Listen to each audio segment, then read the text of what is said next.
At Sage, we've watched fly fishing evolve and change dramatically for over 40 years. From fiberglass to first-generation graphite to our latest R8 technology, we've played a large role in pushing the advancement of fly rod design.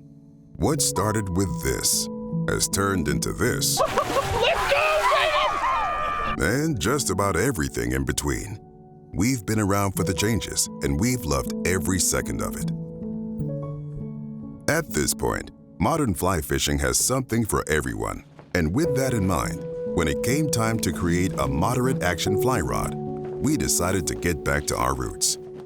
Back to the days when fishing was a little more reflective. When a fish story didn't have to be backed up by an Instagram post.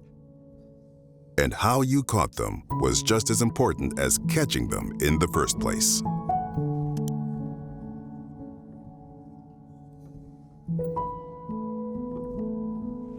Every pastime has recognized places of hallowed ground.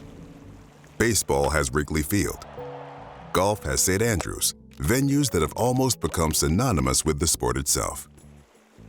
In fly fishing, if any river can make a claim to being the spiritual center of the angling universe, it just might be the Henry's Fork of the Snake River.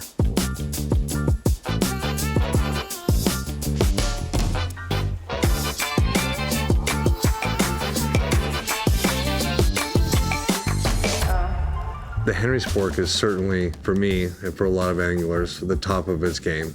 Like, all these fisheries are super fun. I love fishing for tarpon and permit and muskie and bass, and they're all great. But it's, for me personally, this game is the best. It's a chess game that you mostly lose. It's not a game you're winning. This isn't checkers. This is chess, and you're playing against masters. And in order to get to where I want to be, I got to lose a lot. And it's okay if the fish win.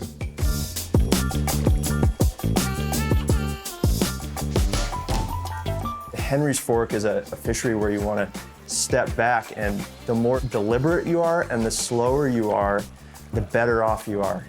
To, go at a slower tempo, just really relish the experience of watching that fish, of enjoying the nature, the bugs, seeing everything kind of happen around me, and then enjoy the casting of that rod, feel that rod and that line come alive as I present the fly. And this new classic R8 has a really nice, mellow feeling, and just the rod puts me in that mood to enjoy that experience.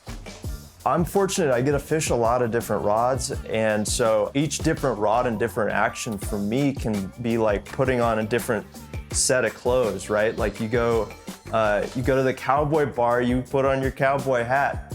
You go to this small stream or this serene flat water with fish rising at sunset.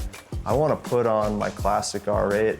I want to wear that sucker. I want to feel, I want to experience that place to the full extent. And so if you want that feeling of a deep bending, soulful fly rod, and you want that control and that performance, the classic R8 is your rod.